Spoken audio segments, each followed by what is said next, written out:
साल 1992 में अयोध्या में बाबरी ढांचे को ढहाए जाने की खबर पूरी दुनिया में फैल चुकी थी, जिसे सुनकर के लाहौर में एक बहुत बड़ी भीड़ एक प्राचीन जैन मंदिर के समीप आती है और 1000 साल पुराने जैन मंदिर को, जो लाहौर की एक प्राचीन जैन इमारत थी, उसे तोड़ डालती है। वो जिनालय जो कभी पाकिस्तान में जैन युग के स्वर्णिम काल की निशानी थी, आज पत्थरों के ढेल में तब्दील हो चुका था। लेकिन आज 2024 में उस जगह पर क्या है? क्या उस जिनालय का नामो निशान मिट चुका है या आज भी उसकी याद को विरासत के रूप में सहेजा गया है? जानते हैं पाकिस्तान के इस जैन मंदिर के बारे में और पाकिस्तान के जैन इतिहास के बारे में।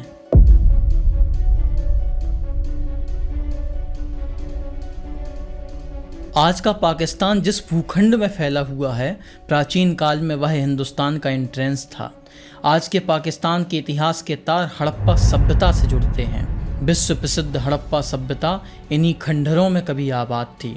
हड़प्पा वासियों की धार्मिक मान्यताओं के बारे में तो एक राय नहीं बन पाई है, लेकिन हड़प्पा सभ्यता से मिलने वाले कई अवशेषों से इतना तो ज्ञात होता है कि प्राचीन काल में जैन धर्म यहाँ पर था।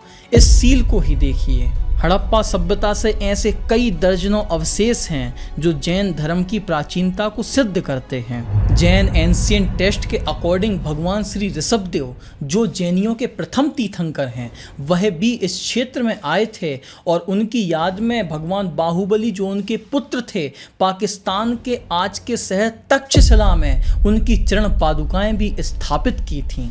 जैन धर्म के 24वें तीर्थंकर भगवान श्री महावीर ने भी इस भूखंड में पदविहार किया था। इसकी पुष्टि भगवती आराधना नामक प्राचीन जैन ग्रंथ में भी होती है। ऐतिहासिक विवरणों में चाहे चीनी यात्रियों के विवरण हो और सर ऑरेल स्टीन या सर जॉन मार्शल या वर्तमान में किसी भी लेखक हो, सभी इस बात की पुष्टि करते हैं कि प्राचीन काल में यहाँ जैन धर्म की उपस्थिति थी। सिकंदर जब भारत आया तो पाकिस्तान ही उसका वर्क प्लेस था और यहीं पर उसे कल्याण मुनि नामक एक जैन साधु मिलते हैं, जो बाद में ग्रीक जाते हैं और वहीं उनकी समाधि भी बनी हुई है।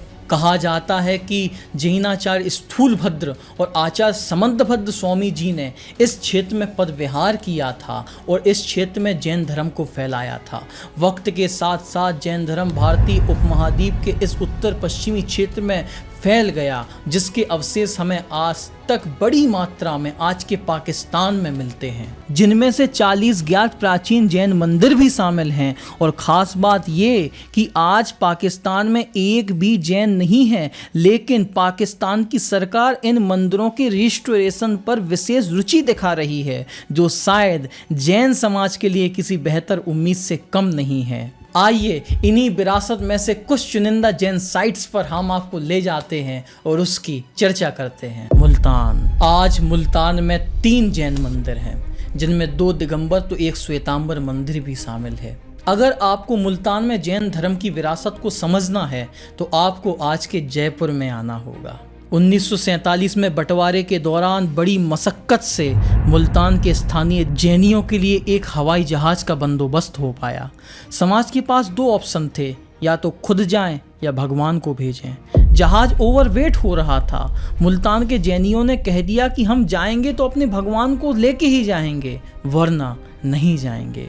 और इसी साहस दृढ़ता के सहारे मुल्तान के जैनियों ने अपने प्रभु को बचाया और आज के जयपुर के आदर्श नगर में अपने मंदिर को शिफ्ट किया, जिसे आज आप देख सकते हैं। ये तस्वीर पुरानी मुल्तान की मूल वेदी की है और यह आज के आदर्श नगर में विराजित भगवान की। मुल्तान की एक और गली, उस गली की एक शिखरबद्ध इमारत और वहाँ से आती मदरसे में पढ़ते बच्चों की आवाज़। कल तक हम जिसे एक जैन मंदिर मानते थे, कल तक जहां भगवान पार्श्वनाथ की स्तुतियां सुनाई देती थीं, आज वह बदल गई हैं। आज उनका स्वर बदल गया है, आस्था बदल गई है, श्रद्धा बदल गई है। स्वर्णिम नक्काशी से रगा यह देरासर अपने आप में अनोखा है और जैन धर्म के बीते हुए कल की बयानगी है। टूटे झरोखे जिनमें कभी भगवान जिनेंद्र के आगम ग्रंथ रखे जाते थे, आज धूल खा रहे हैं। रंगीन कांच से सजा इसका हर एक हिस्सा, घूमता झूमर और क्या क्या, जिस पर घंटों बात हो सकती है, लेकिन आज हमारी पहुंच से बहुत दूर जा चुका है। नगर पार कर जैन मंदिर। सफ़ेद शिखर जो पानी की कई से काला सा पड़ता जा रहा है, लेकिन पाकिस्तान के सबसे महत्वपूर्ण मंदिरों में से एक यह जिनालय आज भी बाकियों से अच्छी हालत में है। इस मंदिर का इतिहास अंदाजन 11वीं सदी तक लगाया जाता है। यहाँ पर आज लोकल हिंदू इसकी देखभाल कर रहे हैं। एंट्रेंस पर आपको मोर की एक सुंदर नक्काशी भी दिखेगी और अंदर जाएंगे, मंदिर की जो नक्काशीदार दीवारें हैं उसे देखकर आप अपने पुरखों पर गर्व करेंगे। और मित्रों, ये सच बात है कि पाकिस्तान में जितनी भी सुंदरतम नक्काशियां हैं वह ज़्यादातर जैन मंदिरों में ही पाई जाती हैं, क्योंकि प्राचीन जैन मंदिरों को बहुत ही बारीकी से नक्काशी करके बनाया जाता था। उन पे स्वर्णिम पेंट लगाया जाता था जिससे वह और खूबसूरत दिखें। कराची के इस जैन मंदिर को देखिए, क्या नहीं दिख रहा? अरे, बिजली के तारों से घिरे इस मंदिर को देखने में थोड़ी परेशानी तो होगी ही, लेकिन जब मैं एक और आपको तस्वीर दिखाऊंगा तो हो सकता है आप विचलित भी हो जाएं। कराची का ये सुप्रसिद्ध जैन मंदिर आज बहुत छोटी गली में सिमट सा गया है, लेकिन कराची में जैन धर्म के अस्तित्व को, कराची में भगवान महावीर के संदेश को, कराची में अहिंसा परमो धर्म के सूत्र को भली भांति बता रहा है। भले ही सुनने वाला कोई नहीं हो, लेकिन बयानगी तो उसकी आज तक जीवित है। थार के महान रेगिस्तान में बसा सिंध का शहर थार पार कर, और इन्हीं बीहड़ों में समय के घाव से बोझिल हुई खड़ी एक इमारत जो न जाने कितने बसंत देख चुकी होगी, लेकिन आज अपने मंदिर के गिरते पत्थरों को देख रही है, जिसके मुख्य भगवान थे श्री पार्श्वनाथ, जिसके शिखर पर आपको पीले रंग का झंडा दूर से ही दिख जाएगा। 1376 में बना यह जैन मंदिर पाकिस्तान के सबसे विशालकाय मंदिरों में से एक है। मंदिर में 13 कक्ष हैं। ये मंदिर बहुत ही बड़ा है। जोधपुरी पत्थरों से इसे मजबूती से बनाया गया है। इसकी गुंबद की नक्काशी देख करके तो आपके होश उड़ जाएंगे। किस बारीकी के साथ इसकी एक एक दीवार को तराशा गया है, ये वाकई में अद्भुत है। लेकिन दूर दूर तक यहाँ एक भी जैन नहीं रहता है। स्थानीय हिंदुओं ने यहाँ अपनी पूजन पद्धति के हिसाब से पूजन आराधना करना प्रारंभ किया है। उनका मेला भी वार्षिक रूप से यहाँ लगता है और वही इस प्राचीन इमारत की देखभाल कर रहे हैं।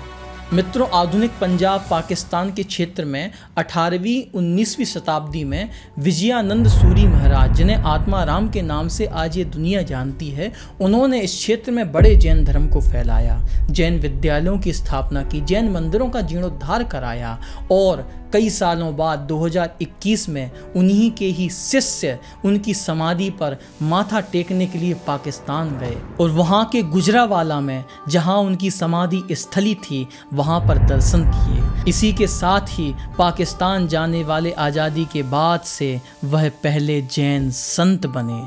ये घटना अपने आप में बड़ी ही आश्चर्यकारी और ऐतिहासिक घटना थी। लाहौर का विश्व प्रसिद्ध म्यूजियम और उसी म्यूजियम का एक बड़ा हिस्सा जैन प्रतिमाओं के लिए समर्पित है। पूरा का पूरा वहाँ आपको जैन विरासत देखने को मिलेगी, जैन प्रतिमाएं आपको देखने को मिलेगी, जैन मंदिरों के अवशेष आपको देखने के मिलेंगे।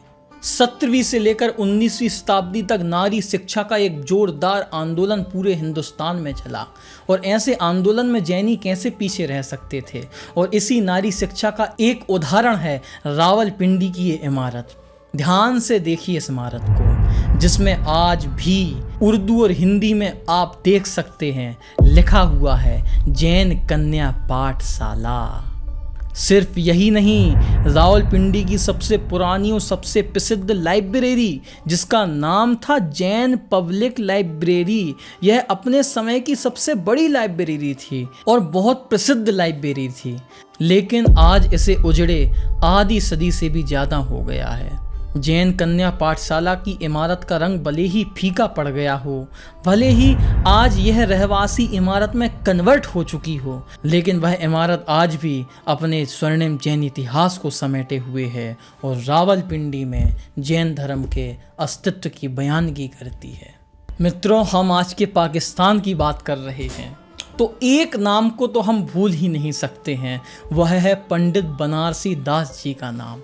कहते हैं कि 16वीं शताब्दी में पंडित बनारसी दास का जन्म आगरा में हुआ था, लेकिन वह हिंदी के मूर्धन्य कवि थे, साहित्यकार थे। उनकी लिखी कविताओं का, रचनाओं का पूरा प्रभाव इस क्षेत्र में उस समय पर हुआ और कहते हैं कि उनके नाटक समय सार की तो इस पूरे क्षेत्र में, सिंध के क्षेत्र में, पंजाब के क्षेत्र में उस समय धूम मची रहती थी। अंत में इस वीडियो को देखिए।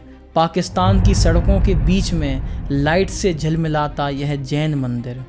ये जैन मंदिर वही है जिसे 30 साल पहले उन्मादी भीड़ ने तोड़ डाला था, लेकिन आज यहाँ पर पाकिस्तान की सरकार ने 2021 में उसी स्थान पर इसका पुनरुद्धार करवाया। मित्रों, ये हमारी समझ से बाहर है कि पाकिस्तान जहाँ आज एक भी जैन नहीं है, चाहे दिगंबर, श्वेतांबर, तेरापंथी, थानक, कोई भी सिंगल जैन भी पाकिस्तान में नहीं है। लेकिन जो मंदिर 1992 में बाबरी ढांचे को ढहाए जाने के बाद जमींदोज कर दिया गया था, आज उसी मंदिर का जीर्णोद्धार किया गया और आज भी आप वहां दीवार पर कुंडलपुर के बड़े बाबा की एक तस्वीर भी देख सकते हैं। क्या ये एक नई शुरुआत नहीं है?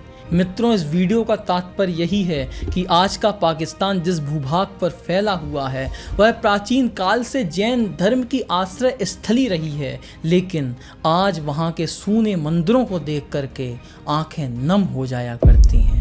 आज जब पाकिस्तान की सरकार भी जैन मंदिरों के रिस्टोरेशन पर ध्यान दे रही है, तो हमें भी मांग उठानी चाहिए कि जैसे महान सिख धर्म के पवित्र स्थल की दर्शन वंदना के लिए करतारपुर कॉरिडोर का निर्माण हो सकता है, तो क्या एक जैन सर्किट का निर्माण नहीं हो सकता जो पाकिस्तान के सारे जैन मंदिरों को आपस में जोड़ दे? जैन जो विश्व की सबसे बड़ी अमन पसंद कौम है, जैन जो भारत की सबसे रिचेस्ट कम्युनिटी है, क्या उनके मंदिरों के जीर्णोद्धार के लिए, क्या उनके मंदिर को आपस में जोड़ने के लिए पाकिस्तान की सरकार को एक जैन सर्किट का निर्माण करना चाहिए और पाकिस्तान की सरकार को तीर्थाटन के जरिए अपने मंदिरों को देखने की अनुमति भी देनी चाहिए। नमस्कार, जय जैन। मिलते हैं अगले वीडियो में किसी और नए टॉपिक के साथ। तब तक जुड़े रहिए जियो जैनिज्म के साथ।